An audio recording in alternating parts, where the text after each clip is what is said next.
बिस्मिल्लाहिर्रहमानिर्रहीम। बेटा आज हम क्लास 9 एक्सरसाइज 16.2 का क्वेश्चन नंबर 5 पढ़ेंगे। क्वेश्चन नंबर 5 थोड़ा सा टेक्निकल सवाल है और उसको समझने के लिए आपकी भरपूर तवज्जो की जरूरत है।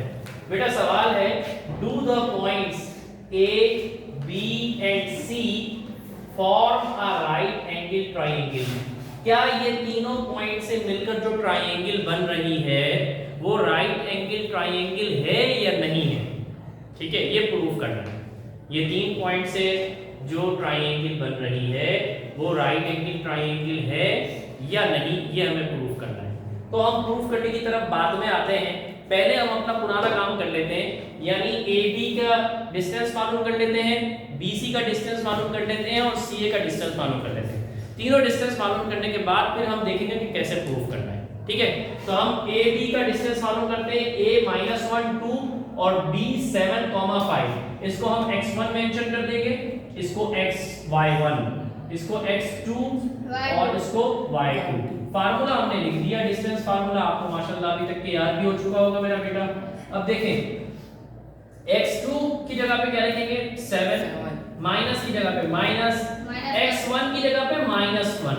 ये वाला माइनस बेटा फार्मूले का माइनस है और x1 खुद -1 है, तो छोटा सा ब्रैकेट लगा के -1 लिखेंगे और बड़ा ब्रैकेट थोड़ा सा बड़ा करके इसको स्क्वायर कर देंगे।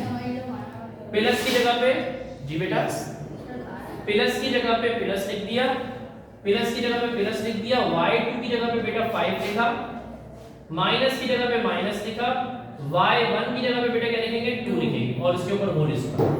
थोड़ा सा हम स्टेप आसान करते हैं अपना। माइनस माइनस कितना होता है? 7 + 1 8 का स्क्वायर प्लस 5 - 2 3 का होल स्क्वायर। बेटा रूट लगाएंगे सब पे। 8 का स्क्वायर बेटा 64 और 3 का स्क्वायर 9। 64 और 9 रूट 73। बेटा इसको यहां पर रोक देते हैं, AB का डिस्टेंस यहां तक के। आगे हम इसका रूट नहीं निकालते, ठीक है? क्यों नहीं निकालते अभी बता दूंगा, आगे हमें इसको जरूरत पड़ेगी, इसको रूट में रहने देते हैं। अब देखते हैं बेटा, वैसे भी ये परफेक्ट स्क्वायर नहीं है जो इसका रूट एक नंबर में लिखने हैं। इसका रूट जो है वो पॉइंट में आंसर आएगा। 64 का 8 आता है और 81 का रूट 9 आता है, तो ना ये 64 और 81 के दरमियान है, तो इसका आंसर भी 8 और 9 के दरमियान आएगा जी। 74 ने 64 नहीं 73 होगा ना, 64 + 9 73। ठीक है, हाँ यही मैं कह रहा हूँ ना, 8 और 9 के दरमियान इसका आंसर आएगा। हम अभी नहीं चाहते कि हम इसका आंसर निकालें, वो क्यों नहीं चाहते आखिर में बताता हूँ। अब देखिए बेटा, B का क्या है, BC निकालते हैं। B 7 5, इसको हम x1 कह देते हैं, इसको हम y1 कह देते हैं, इसको हम x2 कह देते हैं, इसको y2 कह देते हैं। मेरा बेटा x2 की जगह पे क्या लिखेंगे 2, माइनस की जगह पे माइनस, x1 की जगह पे 7 का होल स्क्वायर प्लस y2 की जगह पे बेटा -6, फार्मूले का माइनस, y1 की जगह पे 5 होल स्क्वायर। हाँ बेटा, 2 के पीछे 2 से पहले कौन सी साइन है बेटा? कोई साइन ना हो, इसका मतलब है प्लस की साइन है, तो 2 की साइन प्लस, 7 की साइन माइनस। एक जैसी साइन है या अलग-अलग साइन है? अलग-अलग साइन है। प्लस होगा या माइनस होगा? माइनस होगा। -5 का होल स्क्वायर और माइनस होने के बाद जो 5 की साइन होगी वो कौन सी होगी? प्लस -6 - 5 सेम साइन या डिफरेंट साइन? ऐड होगा या सब्ट्रैक्ट होगा? ऐड होगा। -6 - 5 -11 का होल स्क्वायर और सबके ऊपर square root.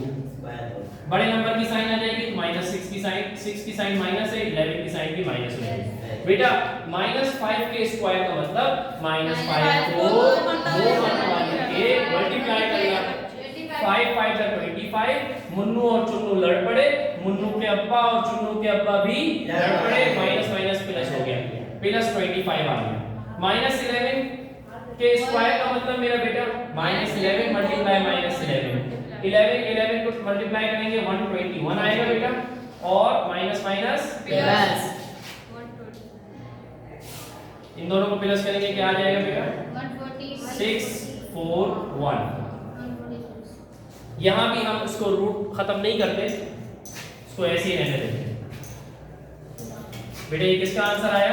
BC, distance of BC का आंसर आया, BC का आंसर।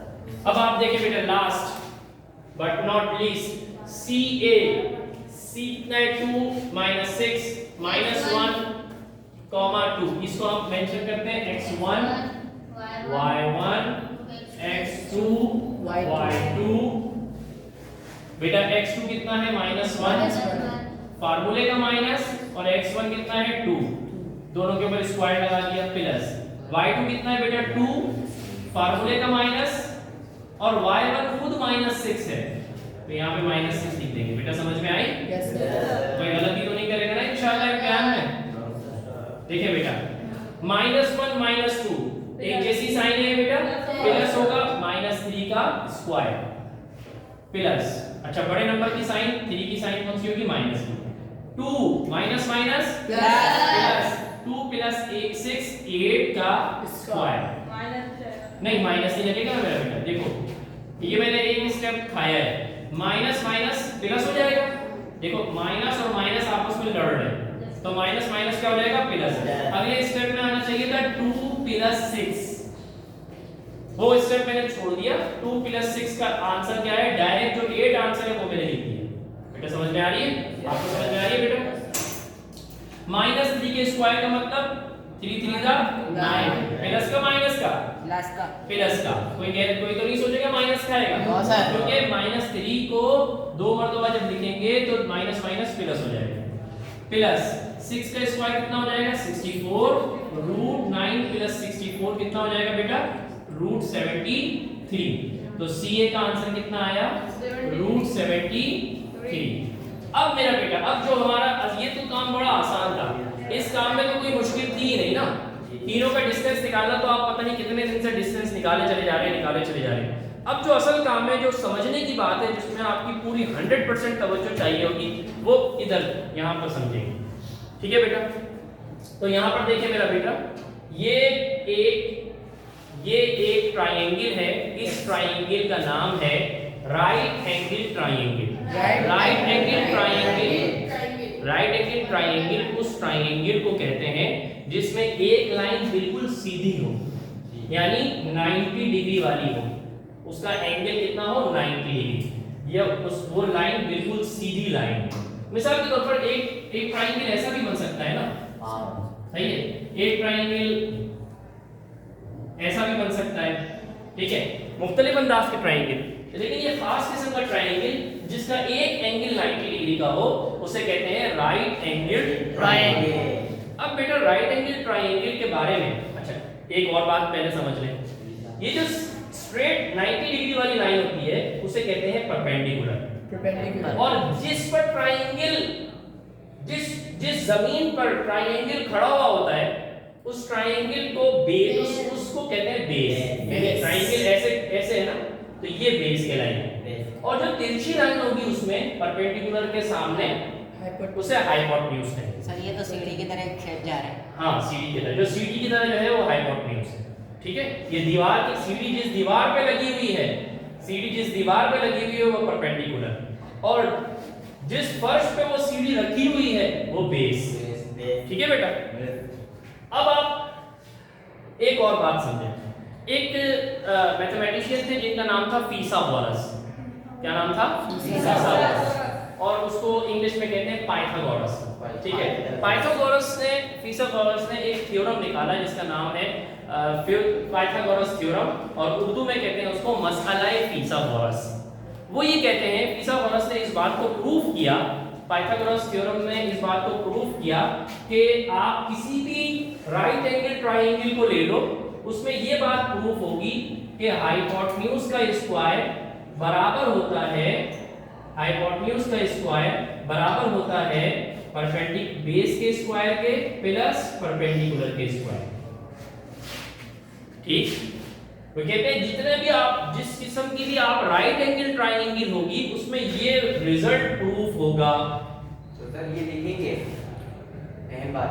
जी जी, ये अहम बात में लिखेंगे। हमने ये बताया, हम ये लिखेंगे according to Pythagoras theorem, according to Pythagoras theorem मैं इसको वाजे करके लिखता हूँ और ट्राइंगल की थोड़ी सी उस तरफ बनाता हूँ ताकि ये सारी चीजें यहाँ आ जाए। ठीक बेटा, ये एक राइट एंगल ट्राइंगल है जिसमें एक 90 डिग्री होगा। ठीक, इसको क्या कहेंगे? हाइपोटेन्यूज। इसको क्या कहेंगे? बेस। और इसको क्या कहेंगे? परपेंडिकुलर। तो पाइथागोरस ने क्या थ्योरम दिया था? According to Pythagoras theorem,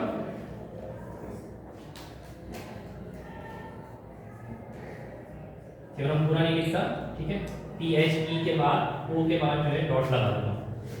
hypotenuse का स्क्वायर बराबर है बेस के स्क्वायर के प्लस परपेंडिकुलर के स्क्वायर। अच्छा, जिस किस्म की भी, मैं थोड़ा सा पहले पूरा कर लूं इसके बाद सवाल, जिस किस्म की भी राइट एंगल ट्राइंगल होगी उसमें ये चीज प्रूफ होगी। हमें ये प्रूफ करना है कि A, B और C, A, B और C से जो पॉइंट बन रहा है, जो ट्राइंगल बन रही है, वो भी पाइथागोरस, वो भी राइट एंगल ट्राइंगल।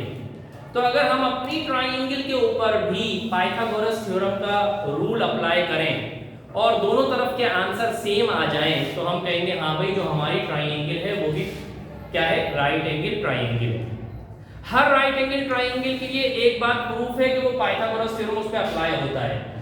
हमारी ट्राइंगल राइट एंगल है या नहीं है, उसके लिए भी पाइथागोरस थ्योरम को प्रूफ करना पड़ेगा। अगर मैं मान लो कि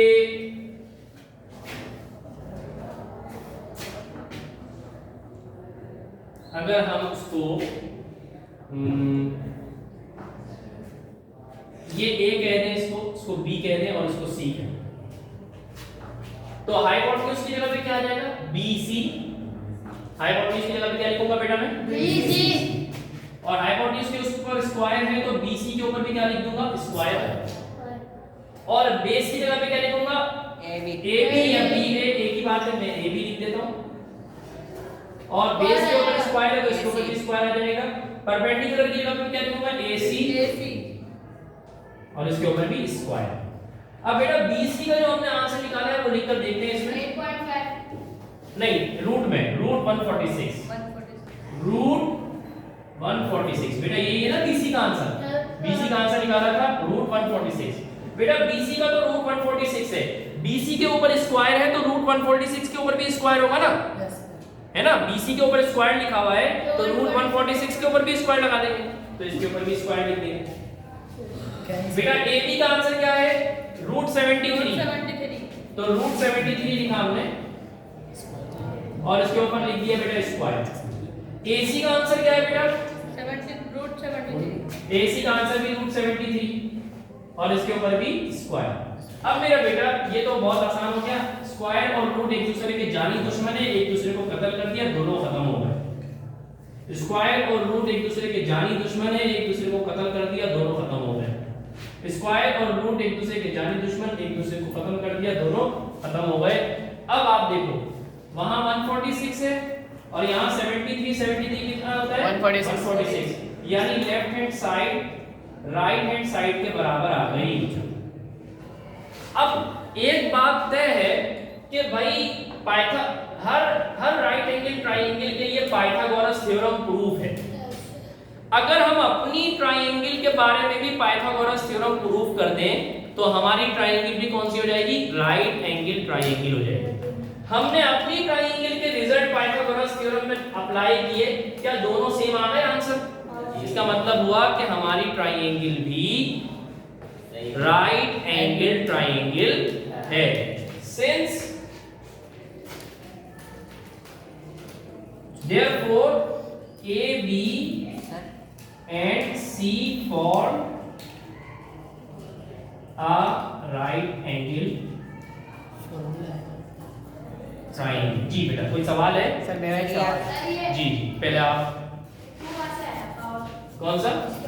देखो ये जो है ना, ये जो रिजल्ट है ये पिथागोरस ने दिया था रिजल्ट कि हर राइट एंगल ट्राइंगल होगी तो ये पिथागोरस ने कहा उसमें ये रूल अप्लाई होगा। सही फार्मूला सर। ये इसको आप फार्मूला कह सकते हैं, एक रिजल्ट कह सकते हैं। पाइथागोरस ने कहा था कि अगर आप किसी का दावा सुनो कि ये राइट एंगल ट्रायंगल है, तो राइट एंगल ट्रायंगल को इस रूल पर परख कर देख लो, अगर ये इसका आंसर इसके आंसर के बराबर आ जाए तो ये राइट एंगल ट्रायंगल होगा।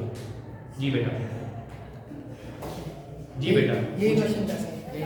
आप सर ये 3 डॉट जो आप लगाते हैं आखिरी में, तो ये आप पूरा नहीं लिख सकते। देयरफॉर मैथ्स में कुछ ऐसे साइन सिंबल्स होते हैं जो हमारी आसानी के लिए होते हैं, तो ये 3 डॉट लिखेंगे तो सब समझ जाएंगे सर आप। नहीं, लेकिन आपने इससे भी पहले बताया इसके मीन्स अलग अलग होते हैं।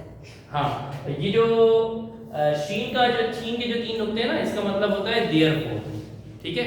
और जो पे के 3 नुक्ते होते हैं उसका मतलब होता है क्योंकि, बिकॉज ऑफ, ठीक है बेटा। जज़ाकल्लाहु खैरा। अस्सलामु अलैकुम व रहमतुल्लाह।